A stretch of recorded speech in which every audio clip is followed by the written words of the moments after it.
Somalia is reported to hold large, untapped reserves of numerous natural resources such as iron ore, uranium, copper, tin, bauxite, gypsum, salt, and natural gas.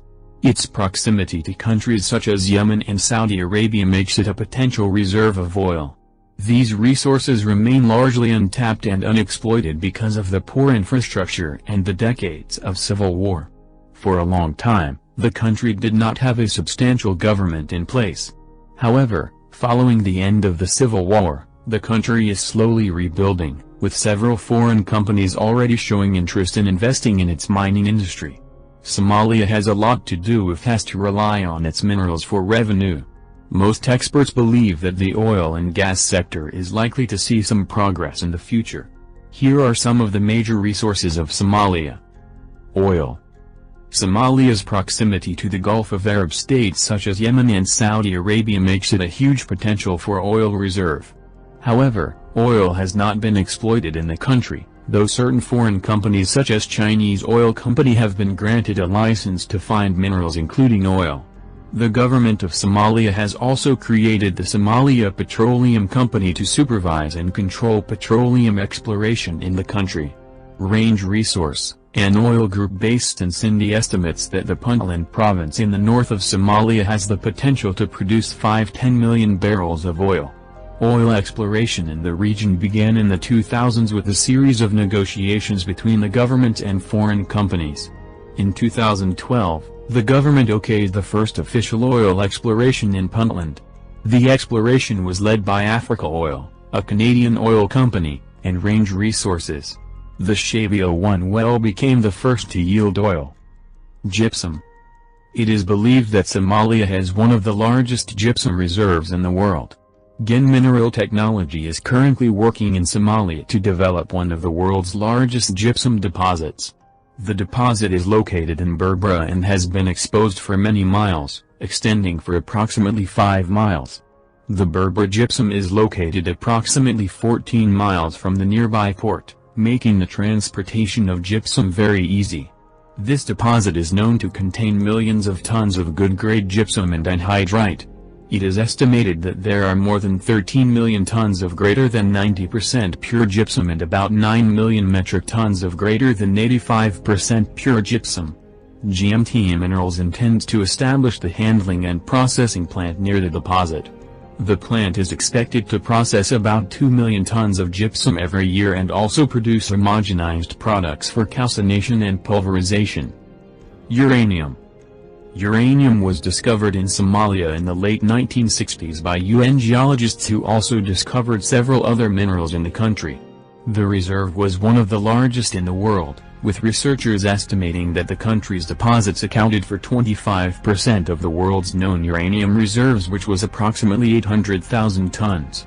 In 1984, the country was reported to hold about 5,000 tons of the mineral reasonable assured resource, 11,000 tons of estimated additional resource of concrete deposits, and possibly 150,000 tons of speculative resources. Somalia was once the world's major uranium supplier, with the United Arab Emirates, the US, Brazilian, and Italian mineral companies competing for mining rights. Uranium exploration and mining.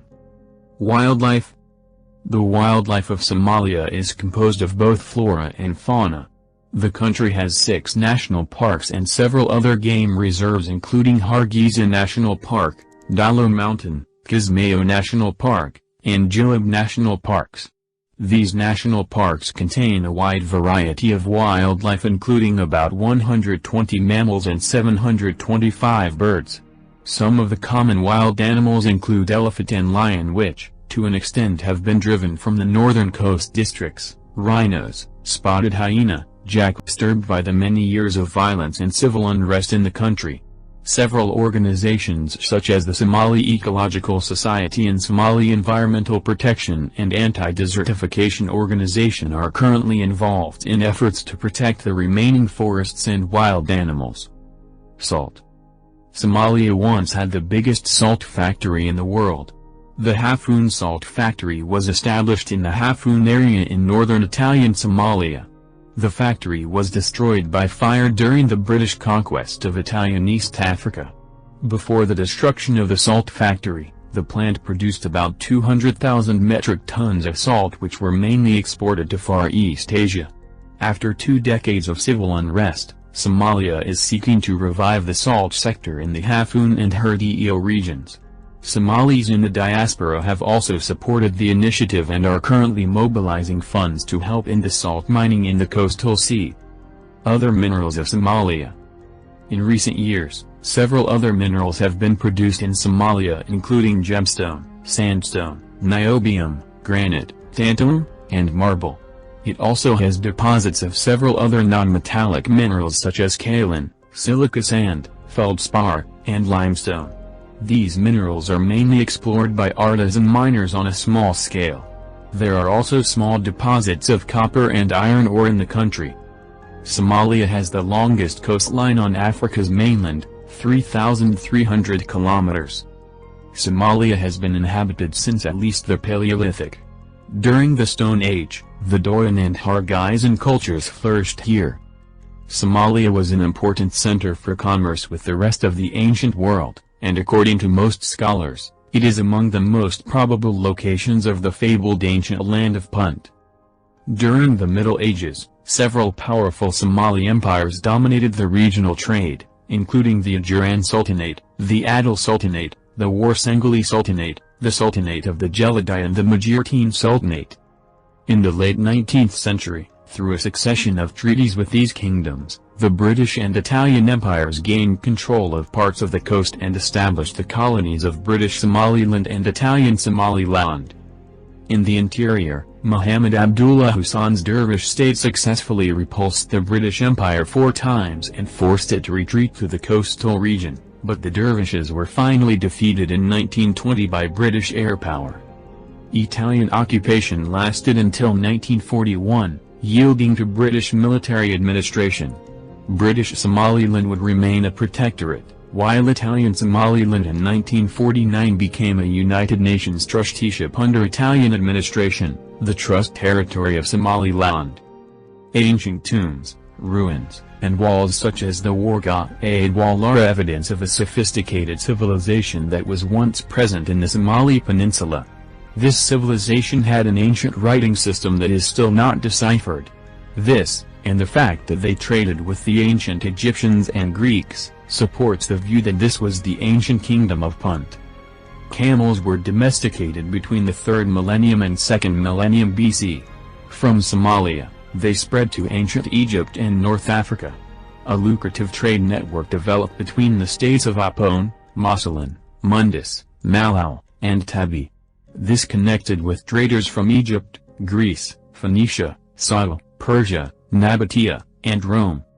After Rome conquered the Nabatean Empire, Arab and Somali merchants stopped Indian ships from trading in the Arabian Peninsula. This is done to hide the lucrative trade in the Red Sea. Indians brought cinnamon from the Far East to Somalia. The Romans believed the cinnamon came from Somalia. The spice was then exported to North Africa at much higher prices.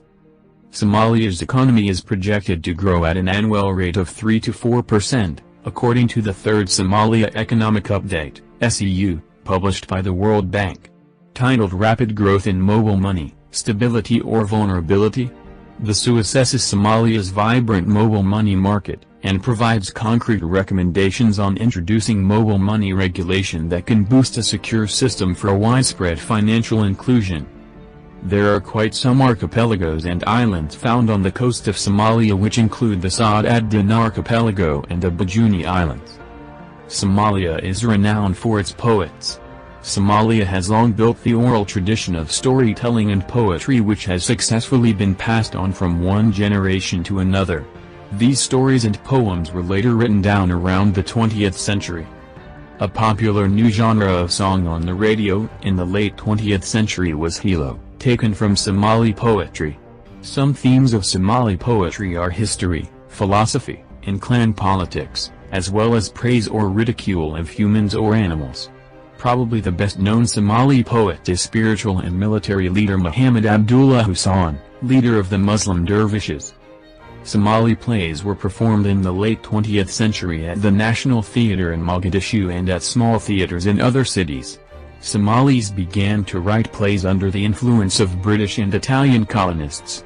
Somali plays are now written in Somali, Arabic, English, and Italian.